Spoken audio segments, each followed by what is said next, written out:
Yun good morning po mga karakit. Yan, dito po tayo sa loob ng store. Today is August 14, 2025. So, araw po ng Webes.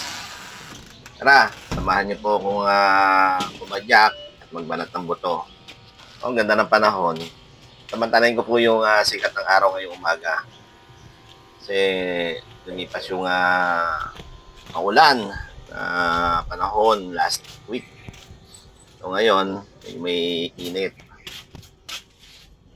Kung yung iba, gumigising para sa pangarap, sa pamilya, kagaya nyo rin ba ako, gumigising para sa utang. So, papainit-init po muna tayo gamit ang ating bitikleta. Ay, ako nga po pala si Rakiterong Palaboy. Ang dating empleyado, ngayon, wala nang trabaho, palaboy-laboy na lang. Ay gawa-gawa ng paraan, mga kabuhayan, para siyempre yung utang ay mabayaran. Kayo mo ba? May utang din po ba kayo kagaya ko? Ika nga, yung utang ay isa pananagutan na hindi dapat tinatakasan or tinatalikuran. Siyempre nakasalalay dito yung tiwala ng aking inutangan. Kaya hindi ko ito hinahayaang masira. Kunting panahon na lang, kunting sakripisyo pa at pagkatapos din. Siyempre pag natapos, utang ulit. Ayan, guys, pamilyar bahay din sa lugar na to. Ayan. Kung taga dito ka, madalas kang dumadaan dito sa lugar na to. Ay, niligo na tayo dito sa kaliwa. Kita rin ito sa part ng Laguna, bayan ng Laguna. Itong papasok na to, nandito yung aming munisipyo. Naalala ko pa dati nung empleyado ko, naging bisyo ko na rin talaga yung pangutang eh. Siyempre, hindi naman naiiwasan dahil sa patong-patong na problema. Daming bills, daming expenses. Malapit dito, yung madalas nagkakasakit pa sa pamilya eh. Hindi na masaklap. Yan, yung building na green na yan, dito sa kanan na yan yung Holy Rosary Hospital. At sa tapat niyan, yan yung munisipyo namin na yun, yung video, tapos dire-diretso lang. Papunta na tayo ng highway. Yan, kung sino yung familiar dito sa lugar nito, comment down below. Araw-araw kang taga dito ka, sigurado araw-araw ka na dito. No? Yan nga. Dati nung empleyado ko, naalala ko dati, hindi pa nadating yung araw ng swelduhan, alam na agad nakapos ang swelduhin para yun, yung swelduhin pera pala. Dahil nga doon sa patong-patong na bayarin, kita mo na agad eh. Iba nga, akala nga na iba, feeling blessed tayo kasi pag may hawak ang pera. Kaya hindi nila alam, feeling stress sa buhay yung financial. Kasi nga yung pera galing sa utang. Nakaka-relate ba kayo doon sa kwento? Yan, comment lang kayo. Kung isa ka rin nasa comfort zone ng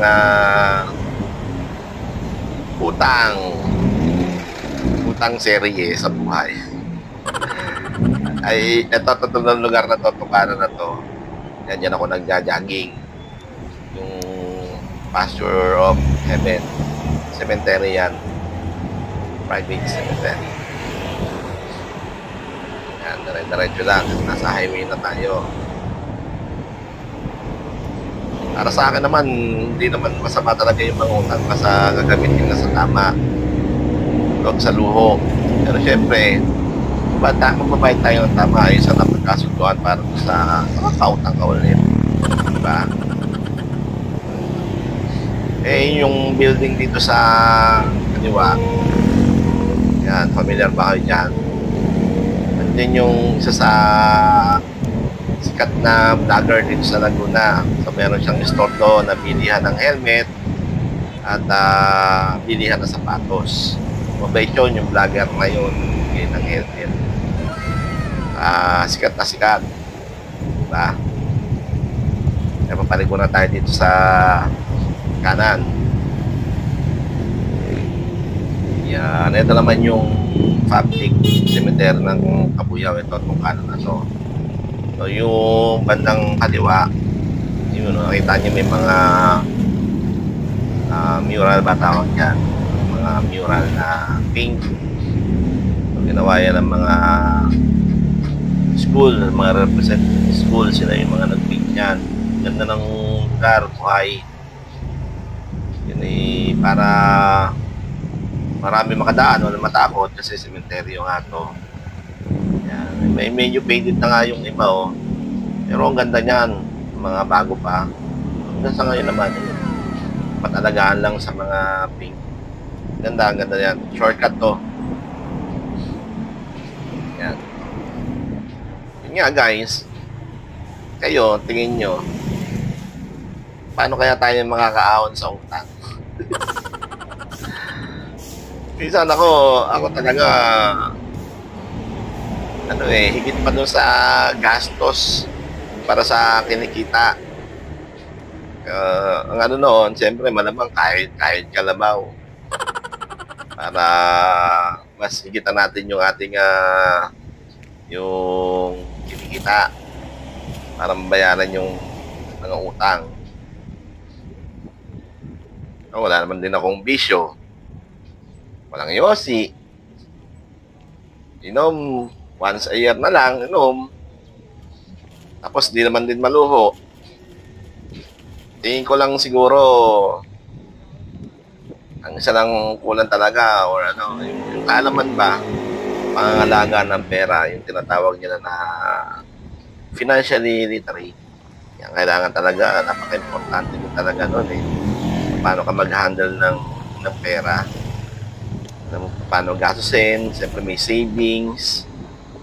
Yan, yun nga, pagka talagang maluho yung tao, doon lang mapapunta, yung sayang lang yung pinaghirapan. So, tayo naman mga Pilipino, ano naman tayo, matiisin hanggat kayang mamaluktot. Iba, kapit pa nga talaga sa patalim Yan. Talagang pagka sinunod mo rin naman talaga yung mga lalo na yung mga mentor na nagbibigay ng advice regarding sa mga paghawak ng pera. Talagang maganda yung nagiging resulta ng buhay. Yan, nandito na tayo sa bayan. Papaikot lang yan guys, papawis lang. Samantala natin yung init ng panahon. Iwas sakit. Yun lang din po yung nagiging buhay ko. Kaya konting pinagkakakitaan lang. Yan, sa exercise para palakasin yung katawan. Tapos palaboy-laboy, magala-gala. Meron naman tayong store. Yan, dito na nga po ako ng perfume. Ibang product na pwede benta. Tapos yun, deliver sa mga kung sino yung mga gustong umorder. At yun, mga karaket, hanggang dito na lang po muna ulit. Maraming salamat po sa inyong pagsama sa aking pag-ikot, pag-exercise. Yun, sa mga mapapadaan po dito sa ating channel, please subscribe, like, and comment po kayo kung nakarelate po kayo sa konting kwento. Ayan. Thank you po very much po, mga karaket. Hanggang sa muli po. Pag-uwi ko po konting pahinga lang. Maya meron din po ulit na deliver sa hapon. Kaya ikot-ikot lang po dito sa lugar namin, na doon sa Calamba at sa Santa Rosa.